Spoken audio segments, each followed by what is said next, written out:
नमस्कार, स्वागत है आप सभी का। आप देख रहे हैं एनएमएफ न्यूज, आपके साथ मैं हूं नम्रता चौधरी। खबर का थंब आपने पढ़ा होगा, उत्तर प्रदेश से बिहार तक जातिवाद रिटर्न्स। आज इस पर हम क्यों चर्चा करने जा रहे हैं। आप सुन रहे होंगे कि यूपी में कथावाचक का मामला सामने आ गया है, बिहार के बिहटा से भी एक ऐसा ही मामला सामने आया है। फिर चाहे आप कौशाम्बी और औरैया का जिक्र ले लीजिए, कुछ ज्यादा ही मामले सामने नहीं आ रहे हैं जाति के या जातीय गोलाबंदी के। इसीलिए आज हम इसी पर चर्चा करेंगे कि क्या वाकई में यूपी बिहार के चुनाव ज्यादा नजदीक आ गए हैं क्या, जो एक बार फिर से जातीय गोलाबंदी शुरू हो गई है। बिहार की पृष्ठभूमि को अगर आप समझेंगे और अगर आप बिहार से ही आते हैं तो आपको यह बात बहुत अच्छे से पता होगी कि बिहार के नेता ही नहीं बल्कि बिहार की जनता, छोटे छोटे बच्चे जो अपने स्कूल में दोस्त वगैरह भी चुनते हैं, उनके अंदर भी जातिगत कीड़ा भरा जाता है। आप अपने आसपास के जो लोग हैं उनसे पूछकर देखिएगा, जाति ऐसे उंगली पर उन्हें याद होगी। इसके अलावा अगर आप उत्तर प्रदेश की बात करेंगे तो यहां पर भी जातीय समीकरण बैठाना सिर्फ नेताओं का काम नहीं है, लोगों में भी ये बात कूट कूट कर भरी है। तभी तो नेता भी उस चीज को पकड़ते हैं और उसी जाति का कोई प्रत्याशी मैदान में उतार देते हैं। तो ये जातीय गोलाबंदी चलती है। अब ये जो खबरें लगातार निकलकर सामने आ रही हैं, ये क्यों आ रही हैं? क्या एक बार फिर से यूपी बिहार में जातिवाद रिटर्न्स की बात होनी शुरू हो गई है? एक बार फिर से जातिगत मुद्दे शुरू हो गए हैं? इसी पर आज चर्चा करेंगे। मेरे साथ मेरे वरिष्ठ सहयोगी पंकज प्रसून मौजूद हैं। पंकज जी, लोअर बैंड आपने बड़ा सही सजेस्ट करा, फिर जाति की आग धधकी है, लगता है यूपी बिहार में चुनाव है। आज इसे और विस्तार से समझाइए, कैसे फिर से जातीय गोलाबंदी शुरू हो रही है, चाहे यूपी हो चाहे बिहार हो। उत्तर प्रदेश में पंचायत चुनाव होने वाले हैं। पंचायत चुनाव यानी ग्रामीण क्षेत्रों का चुनाव। अब शहरों में तो लखनऊ में या कानपुर में शायद जातिवाद इतना चले नहीं, लेकिन जब बात गांव की आ जाती है तो वहां सब कुछ अंत में कास्ट पे आके फिक्स हो जाता है। और उसी चुनाव के पहले आप देख रहे होंगे कि कौशाम्बी में एक बच्ची के साथ रेप हुआ और वहां पूरा माहौल ये बनाया गया कि पाल जो जाति है उसके बनाम जो अदर जो करने वाले थे। इसी तरह औरैया में ये फिर आपने देखा होगा ये कथावाचक वाला मामला। इस तरह की कई सीरीज ऑफ खबरें आ रही है अलग अलग जिलों से, जहां इसने कुछ अपराध किया और उसको पूरा आडंबर बना के पूरा स्टेट वाइज की कास्ट की वजह से ये किया। दलित बच्ची थी इसलिए कर दिया, देखो दलितों के साथ हो गया। अरे एक रेपिस्ट रेपिस्ट होता है और उसको कानून के अनुसार वही सजा मिलेगी, चाहे वो रेपिस्ट यादव हो या वो रेपिस्ट ब्राह्मण हो या वो रेपिस्ट राजपूत हो या कोई पाल हो या दूसरे कोई भी जाति के हो। लेकिन चल रहा है ये, और एक इकोसिस्टम लगातार इस तरह की खबरों को हवा दे रहा है। तो मैं जब ये खबरें देख रहा था मुझे लगा कि मामला क्या है। पता चला कि उत्तर प्रदेश में पंचायत इलेक्शंस होने वाले हैं। गांव में क्योंकि जातियां चलती हैं और इसलिए बाकायदा अखिलेश यादव कथावाचक को अपने यहां लाते भी हैं और उससे भाषण भी करवाते हैं और फिर कथा भी सुनते हैं। ये सब वही अखिलेश यादव जब अयोध्या में एक समाजवादी पार्टी का मुस्लिम नेता दलित बच्ची के साथ रेप करता है तो नहीं बोलते, वहां पे बिल्कुल खामोश। लेकिन यहां पे बोलते हैं क्योंकि सुविधाजनक होती है ना जाति भी। अब बिहार की बात आ जाए, बिहार में विधानसभा चुनाव होने वाले हैं। अब पिछले विधानसभा चुनाव में क्या हुआ कि तेजस्वी यादव का एक बयान जो था विवादित हो गया था और उसकी वजह से उन्हें फायदा हुआ। तेजस्वी यादव ने एक भाषण देने के दौरान कहा था कि जब हमारा सरकार था तो बाबू साहब लोग की छाती पर चढ़ के पीटते थे या मूंग दलते थे, इस तरह कुछ बात कही। तो बाबू साहब मतलब बिहार में राजपूत लोग। तो जिस फेज में तेजस्वी यादव ने कहा था, फर्स्ट फेज, उसमें आरजेडी का परफॉर्मेंस बहुत अच्छा रहा था। तो फिर से आरजेडी के रणनीतिकारों को लगा कि बीजेपी के हिंदुत्व का काट तो हमारे पास जातिवाद ही है, उत्तर प्रदेश से लेकर बिहार तक। अगर हिंदुत्व को हराना है तो जातिवाद को उभारना होगा। और इसी रणनीति के तहत राहुल गांधी भी चल रहे हैं, हालांकि उनका उतना असरदार नहीं होता जितना समाजवादी पार्टी या आरजेडी का हो जाता है। और वही बिहार में भी हम देख रहे हैं, जानबूझ के एक शायद भारती कुशवाहा है, कुशवाहा जाति बिहार में कोयरी कुशवाहा जाति बोलते हैं, वो अति पिछड़ा में आते हैं। जानबूझकर कुशवाहा जाति की प्रवक्ता से एक रणवीर सेना का संस्थापक थे जो कि बहुत पहले मारे गए हैं, उनको गालियां दिलवाई गई और उसी चीज को पूरा एक पाखंड में खड़ा किया गया। दोनों तरफ से लोग एक दूसरे को गालियां देने लगे। जैसे आरजेडी का की ही ये प्रवक्ता है, ये कौन भारतीय है, भारती कुशवाहा, इसने दिया परमेश्वर मुखिया को गाली, और आरजेडी से ही जुड़ा हुआ भूमिहार का कोई नेता ये कुशवाहा या ये भारती को गाली दे रहा है। मतलब दोनों आदमी वही हैं, एक सवर्ण की तरफ से हो गया, एक पिछड़ा की तरफ से हो गया, एक दूसरे को गाली दे रहे हैं, और दोनों को अंत में देखिएगा कि रूट्स वही है, एक ही पॉलिटिकल पार्टी। ये हो रहा है। ये बिहटा के पास एक एयरपोर्ट बना है, इंटरनेशनल एयरपोर्ट, जो पटना एयरपोर्ट है ना पुराना वाला, उससे ज्यादा बड़ा और बृहद बना है, और फिर प्रधानमंत्री ने उसका उद्घाटन भी किया था। अब वहां राजनीति क्या हो रही थी कि बिहटा एयरपोर्ट का नाम क्या रखा जाएगा, तो किस जाति के नेता के नाम पे रखा जाए। जो भूमिहार लोग थे कह रहे थे कि स्वामी सहजानंद सरस्वती के नाम पे रखना चाहिए, तो कोई दूसरे थे जो कह रहे कर्पूरी ठाकुर के नाम, अपनी अपनी जाति के नेता बोले कि यही नाम पे रखना चाहिए। जिसने एयरपोर्ट बनाया, फ्लाइटें चलवाई, वो सब कुछ महत्व नहीं रखता। नाम एयरपोर्ट का क्या होगा ये महत्व रखता है कि मेरी जाति के नेता का है, तेरी जाति के नेता का, और इससे पता चलेगा कि जहां पे बिहटा एयरपोर्ट बना है उस इलाके में दबदबा किस जाति का। आप देखिएगा यही होता है। और हकीकत क्या है, हकीकत क्या है मैं बताऊं। लालू प्रसाद यादव लगातार 13वीं बार राष्ट्रीय जनता दल के राष्ट्रीय अध्यक्ष चुने गए। पार्टी राष्ट्रीय नहीं है, लेकिन नाम राष्ट्रीय जनता दल है और अध्यक्ष राष्ट्रीय ही होता है। अब उन्होंने क्या किया, चुने जाने के शुभ अवसर पर एक कमरे में नीचे कालीन बिछा, राज सिंहासन पे बैठ गए। कार्यकर्ता कोई भी जाति धर्म वर्ग का हो, उसको परमिशन नहीं थी अंदर आने की। वो मंदिर की तरह उस सीढ़ियों को प्रणाम करके जाता था और ये टांग उठा के बैठे हुए थे आशीर्वाद देने की मुद्रा में। ये है सामंतवाद और ये है जातिवाद और ये है छुआछूत, कि कमरे तक में जाने की इजाजत नहीं है। बस भगवान के दर्शन करो और उस सीढ़ियों को प्रणाम करो और चले आओ। ये है, बोलेगा तो मैं वो वीडियो आपको भेज दूंगा। ये हो रहा है और वो लोग कह रहे हैं कि हम तो इतना जमीन से जुड़े हुए, इतना जमीन से जुड़े हुए हैं कि अंबेडकर की तस्वीर को भी अपने पैरों पे रखवा लेते हैं। देखा होगा ना वो वीडियो। ये हो रहा है हकीकत। अच्छा बताइए, जैसे हम ये तस्वीरें देख रहे हैं, नारे लग रहे हैं उल्टे सीधे, अपमानित करने की कोशिश की जा रही है किसी एक वर्ग को, और सबसे बड़ी बात यह कि कहा यह जाता है, खासकर बीजेपी पर भी आरोप लगता है भाई हिंदू मुसलमान की राजनीति, लेकिन उससे भी इतर ये तो और ज्यादा खतरनाक है।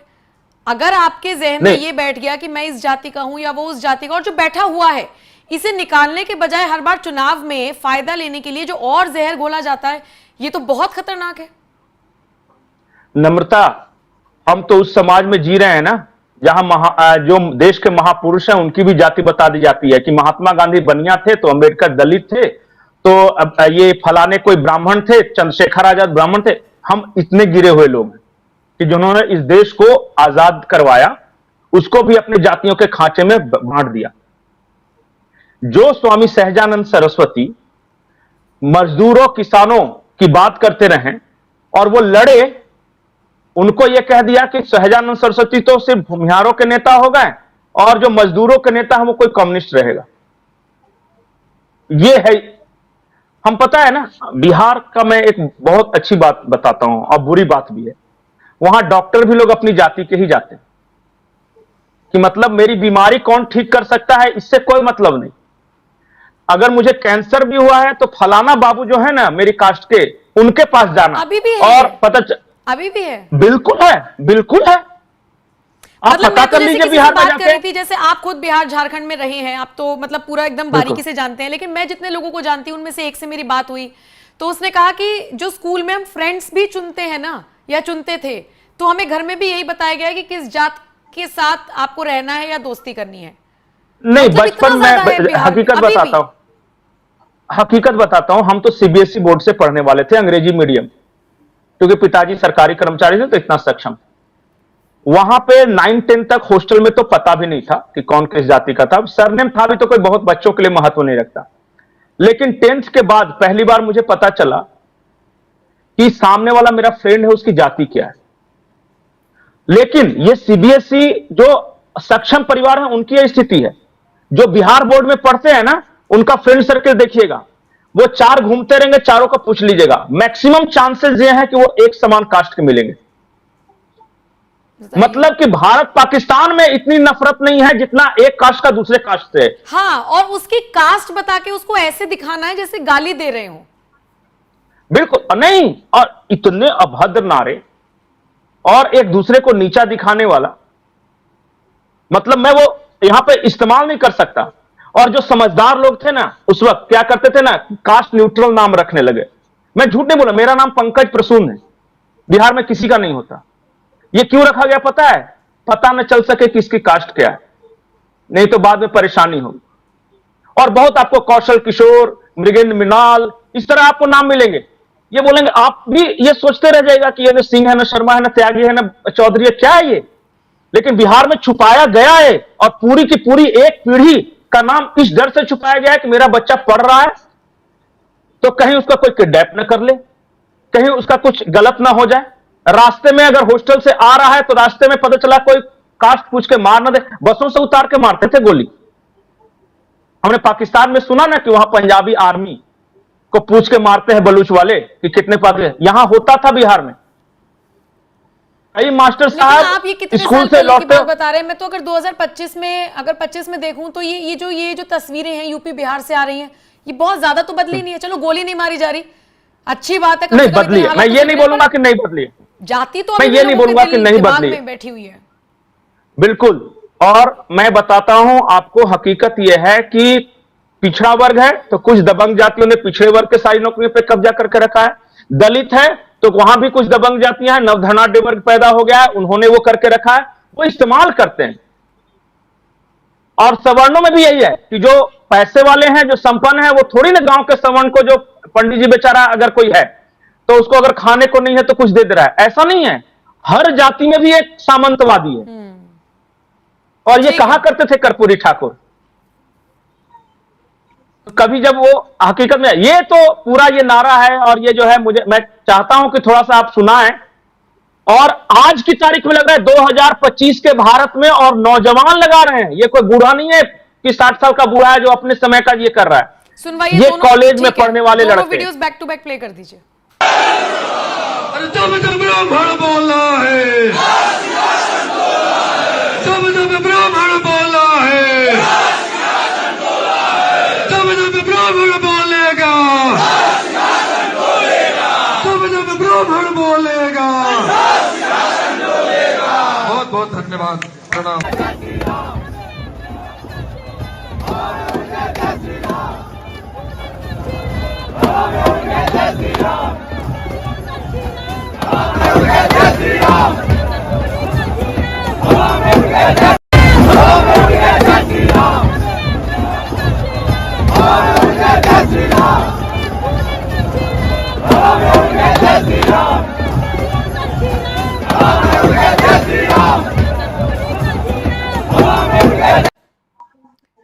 ये जो नारे आपने सुने, दोनों तरफ से सुन लिए, और एक वीडियो बल्कि पंकज जी ने मुझे अभी व्हाट्सएप पर भेजा है, वही जिसका आप अभी जिक्र कर रहे थे कि लालू यादव बैठे हैं कुर्सी पर पैर रखकर, और लोग ऐसे जैसे मंदिर को छूकर निकलते हैं, ऐसे दरवाजे से, बल्कि ये कारपेट बिछा हुआ है। बताइए पंकज जी, कितना बदलाव आया है? कितना भी नहीं, अगर देखा जाए कुल मिलाकर तो नहीं। और कभी कभी मुझे लगता है कि मैं सोचता हूं कि देश का नौजवान जो है वो आगे बढ़ रहा है। एक शॉपिंग मॉल में जाते हैं तो पानी पूरी आपको खिलाने वाला कौन है, कौन जाति का है, कभी शायद हमने नहीं पूछा। पूछते हैं क्या कोई किसी शहर में? कभी पूछा कि आप जिसके यहां से चाट खरीद रहे हैं, जिसके यहां से गोलगप्पे खिला रहे हैं, कभी नहीं पूछा। मुझे ऐसा लगता था कि शायद बदल रहा है भारत, लेकिन जब मैं इस तरह के लोगों को देखता हूं तो मुझे लगता है कि शायद भारत बदल रहा होगा, पर यूपी और बिहार के गांवों की तस्वीर नहीं बदल रही है। बेटा शहर में जाके मजदूरी कर रहा है, गार्ड की नौकरी कर रहा है, बाप के शरीर पे फटी हुई गंजी है, लेकिन वो मान के बैठा है कि मैं फलाने कास्ट में हूं तो जमींदार ही। पता है, मैं गांव में गया, एक लड़का था, उससे क्या नारा लगाना था, वो नदी नाला सरकार का, बाकी सब भूमिहार का। मैंने कहा खाया है?